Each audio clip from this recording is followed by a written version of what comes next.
Hello, hello, hello. Welcome everyone to Book Experience with Saf, the late night edition. Tonight we have a very special experience. We are not going through any books. We are actually going through our dreams. And this weekend is Labor Day weekend here in the US.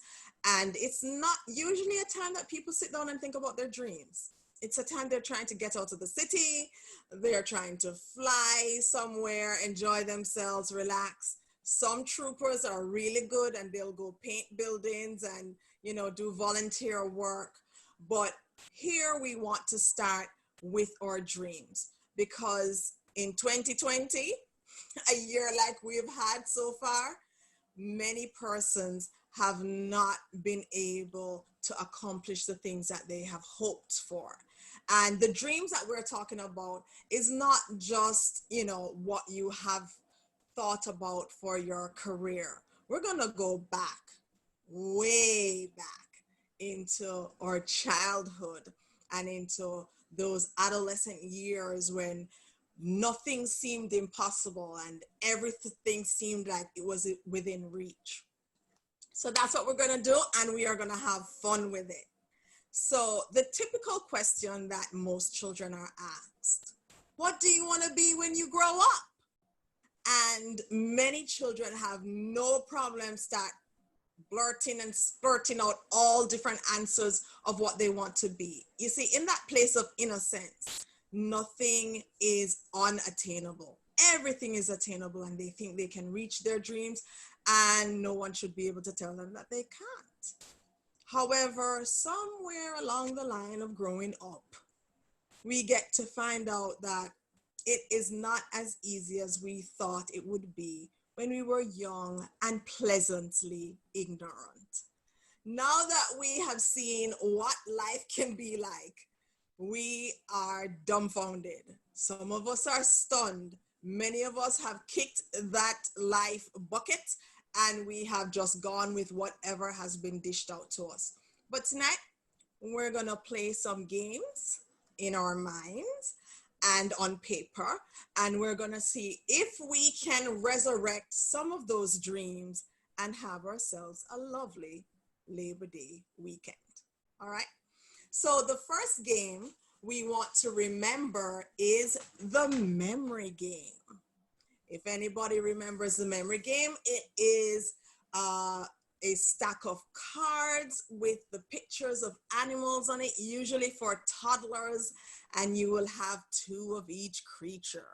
2 lions, 2 tigers, 2 bears, 2 kittens and dogs, and all of those cute little things.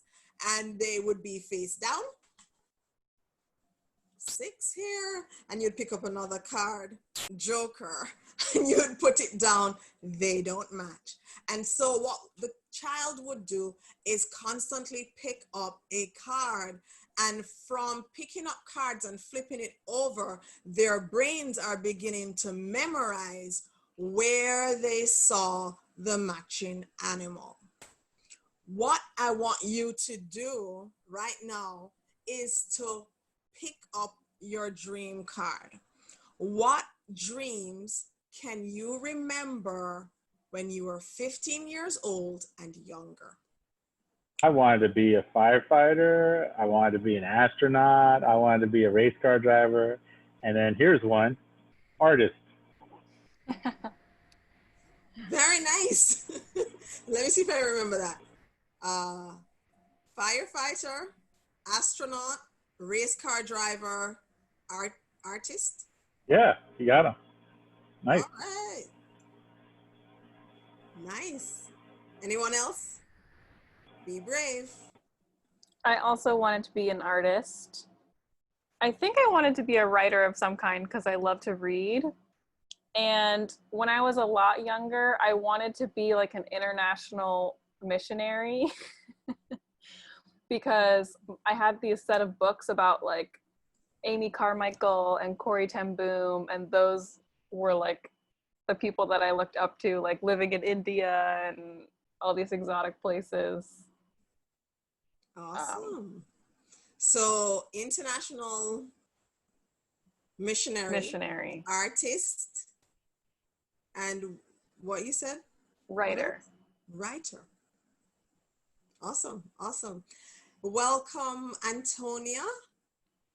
What we are doing right now is we are making a quick note of what are the dreams that we can remember having 15 years old and younger in our lives.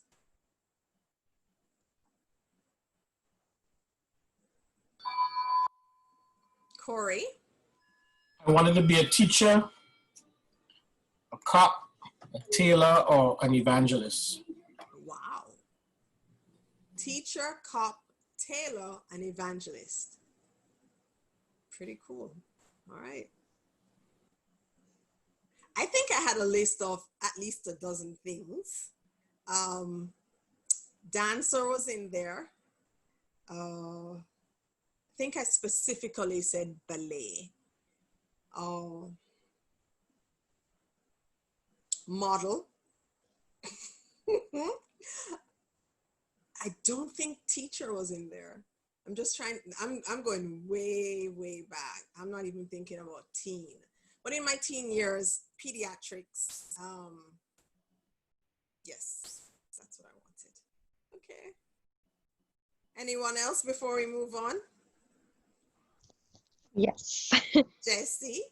Yes, I wanted to become an astronomer.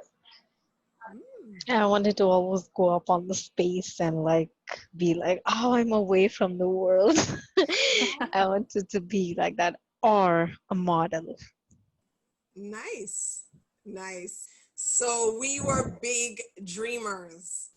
Nicola, Antonia, anything you want to share? Yes, so for me, I wanted to become a lawyer, a businesswoman, not any specific business, but just a businesswoman. I like the idea of being a businesswoman, a chartered accountant. And at some point, I toyed with the idea of being a model. I wasn't even assessing if I fit the bill. I just liked the idea that people were so confident. I think what caught me about it was the confidence that you had to have to be able to go in front and display, and you know, that's what really caught me. That's awesome. Thank you. Nicola, you had unmuted yourself. Yeah, I didn't have all those illustrious dreams. I just wanted to be a wife and a mother. Oh, I remember dream. Good dream. I remember starting to even decide what my children would be called. And at some point in time, I also wanted to be something in healing, where I'd pick leaves off the trees and fix everybody who had a bruise or something. Wow, that's awesome. Alcinda, welcome. We are taking some time, you know, this is our late night special edition, and it's Come Back to Me. We are talking about our dreams and what it is that we wanted to be. Well, at 15, all I wanted to be was an accountant. All right. Very cool. Very cool. All right, next game. Snake and Ladder. For those who may not know, who will be watching this on YouTube, Snake and Ladder is a board game for which you need to get to the top, and you have to go through rows, throwing the dice. You may get there through a ladder, or you may be bitten by a snake and have to go down the length of the snake and kind of like fall backwards and try to work your way up. So here's the next question. Which one of your dreams seem to have escalated that you could have gotten there, and which ones were bitten? And were you able to try and make your way back up, Rolando? Well, because I actually do, I'm an artist to a certain degree now professionally. I've been doing that my whole life. So since I was a kid, since someone's encouraged me, So all across then, I kind of shot up that ladder, and I think I did. It wasn't just being an artist. I wanted to be a world famous artist, but Mm, but then that kind of changed when I realized certain things about, you know, that type of mindset. okay. I just wanted to be a professional artist. That's what I wanted to be. So that's what I got into.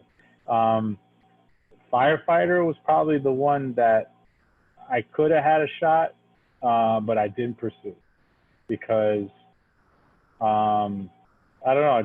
It just kind of escaped me.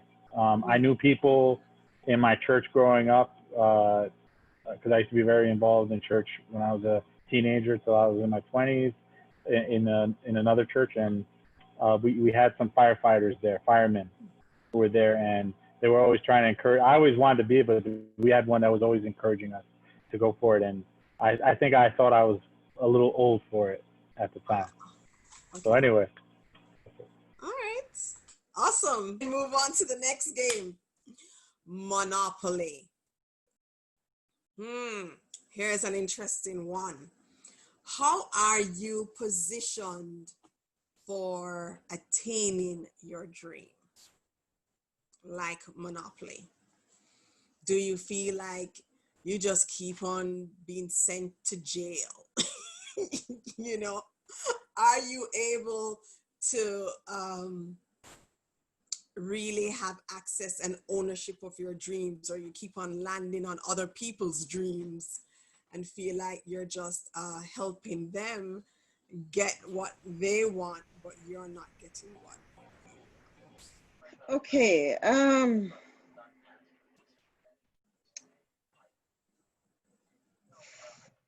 I don't know if I think I could say I'm en route to achieving one in some regard. Somehow, though,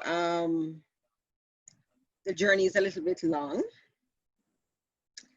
And I suspect, I don't know if the correct word I should say is detracted or distracted along the way. Perhaps because busy helping other people along, encouraging other people, you know, motivating them and helping them to do stuff to realize their own rather than mine. And probably thinking that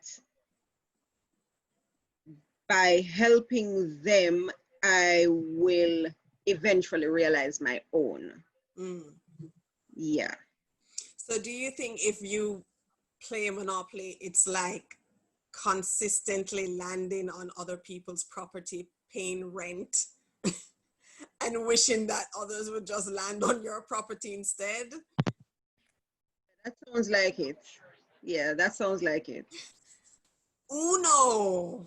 The game of Uno. Now, this part, when you think about your dreams, what parts of your dream must you keep, and what parts did you let go?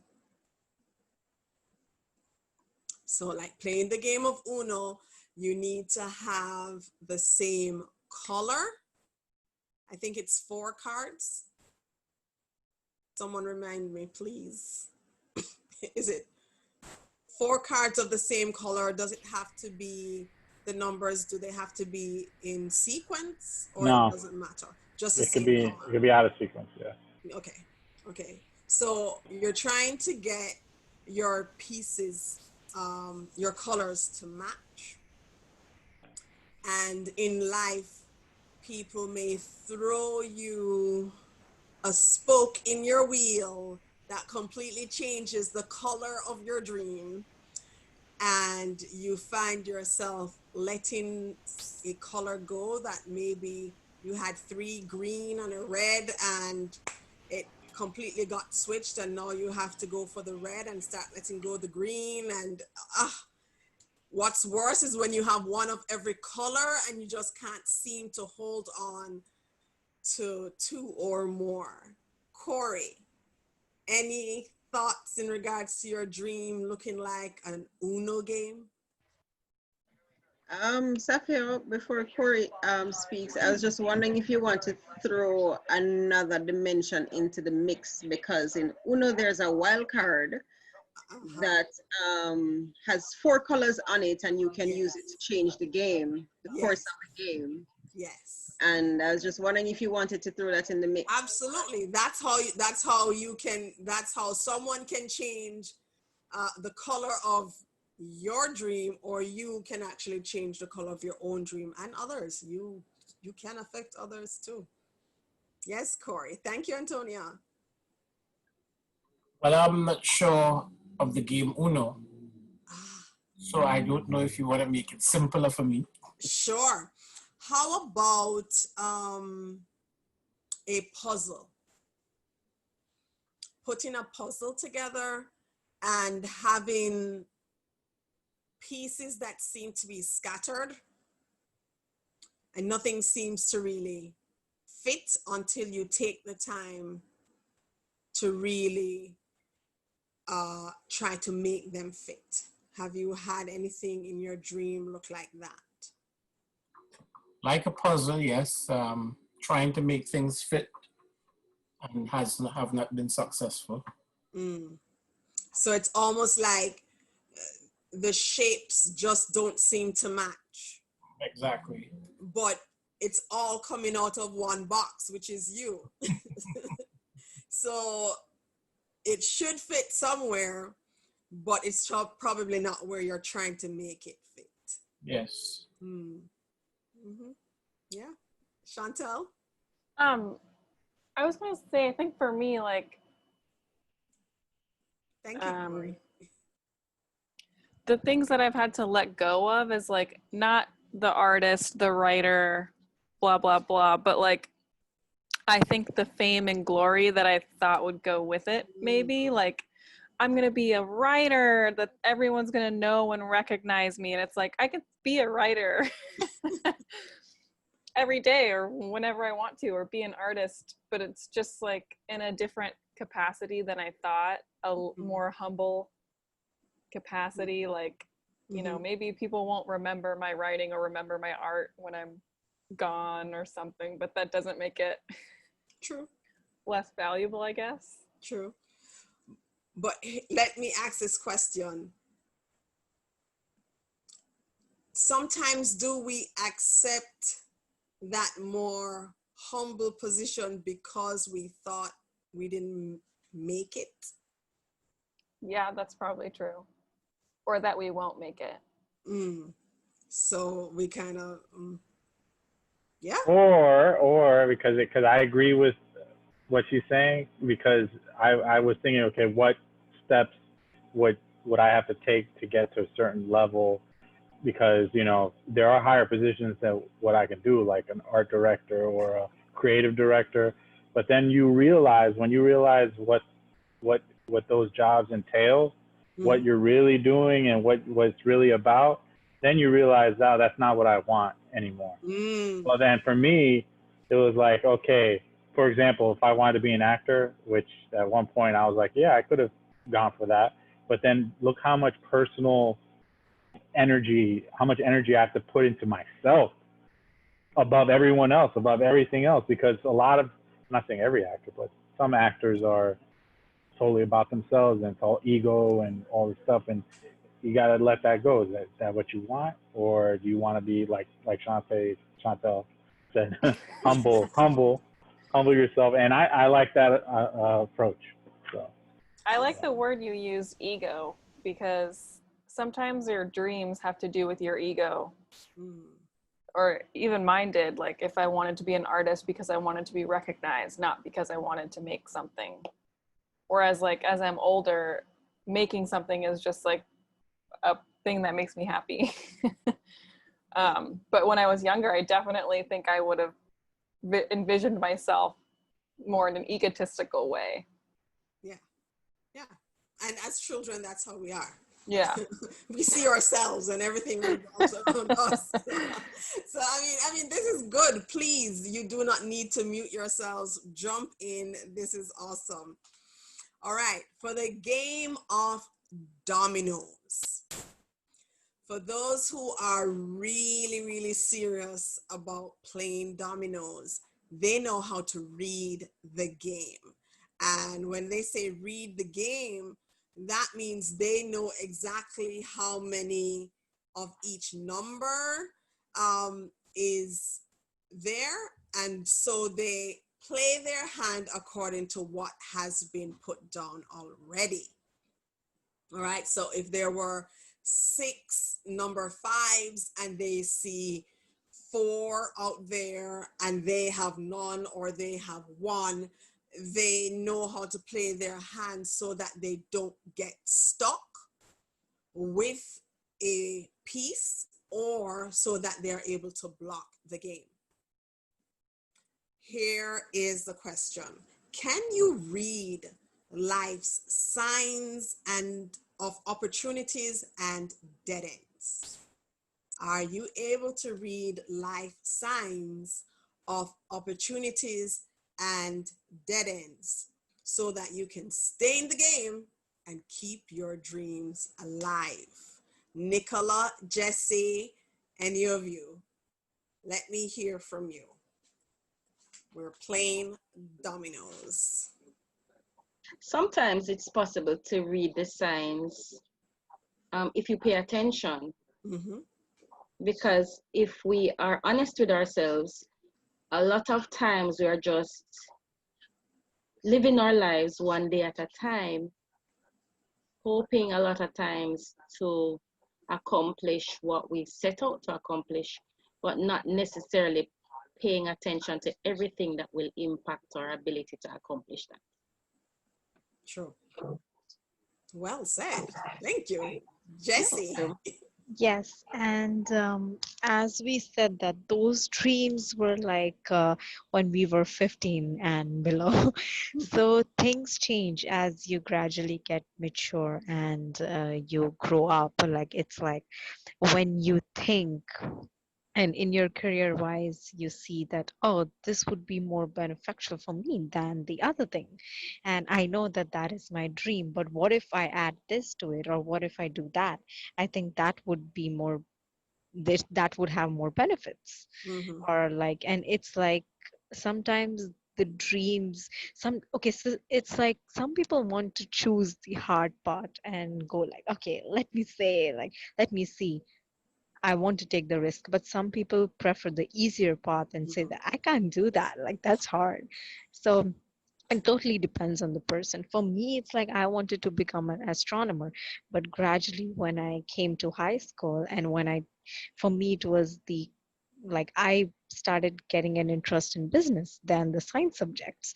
So I changed my major and that changed my whole life. And then I wanted to go as a businesswoman than and model or astronomer. So yeah, it time gradually changes. Thank you. All right. Here is the last one. The Rubik's Cube. Oh my goodness. Your life seems to start kind of making sense. And then things happen. Twists and turns. You go to a new school. You get sick and you're out of school, maybe chicken pox, and you're out of school for 2 weeks and things are never the same since you go back to school. I mean, it is so many things. Maybe the death of a family, maybe an abusive experience. Things happen in life that seem to just twist our lives inside out. For the Rubik's Cube experience with our dreams, are you willing to seek help from a professional to get you back on track? That is the question. I think that depends on the kind of help, because I have seeked more of like motivational help. Now that, as long as it's not the person doing everything for me, except for, you know, the motivational part, because sometimes I could lack the confidence to get out there and take steps Right. unless, and then you need to get that help so that that confidence builds up, and then you take the steps yourself. Awesome. Nicola?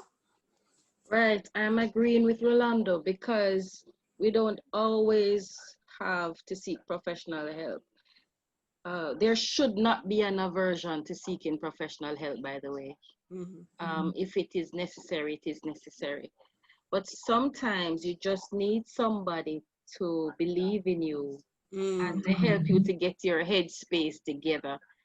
Because sometimes you're in such a rut and your emotions are in overdrive that you're not able to think correctly. And remember, when you're fixing that cube and you're having this difficulty and you're almost there and the colors just don't seem to want to match up the way you want them to match up, and you get frustrated, and somebody just comes and gently says, well, here, my dear, and you're wondering, well, why couldn't I have done that? So I'm really just saying all of that to endorse what Rolando said. Sometimes we just need somebody to listen to us and help to steer us in the right direction. Awesome. Thank you. Alcinda, Antonia, any thoughts? Rubik's Cube?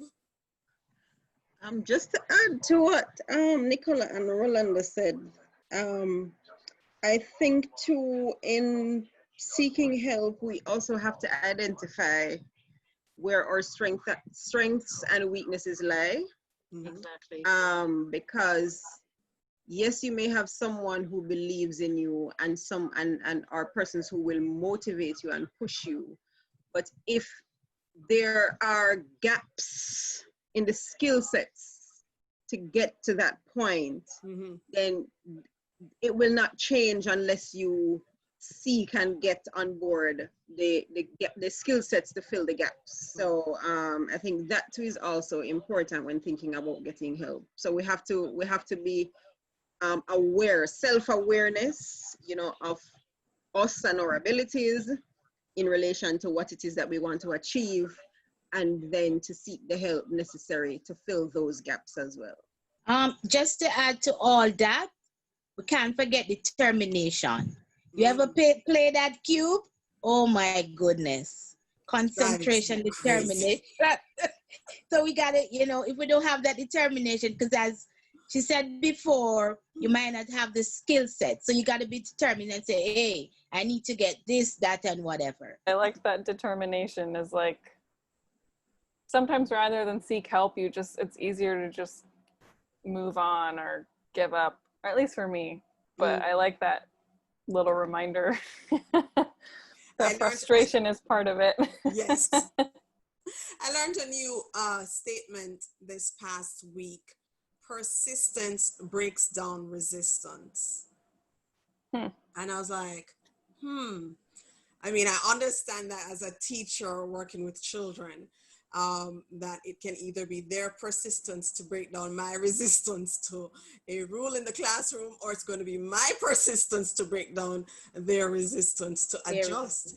And so that is how it is with our lives. And I think this has been a really good look at our dreams through something that seems simple, something that we've probably enjoyed different times in our lives. Games are a way to just kind of let go and not be so serious, and yet we can take something as serious as a dream and what you think you were created on this earth to do, and plug it in to a simple game and say, okay, how does my dream relate to how I play this game?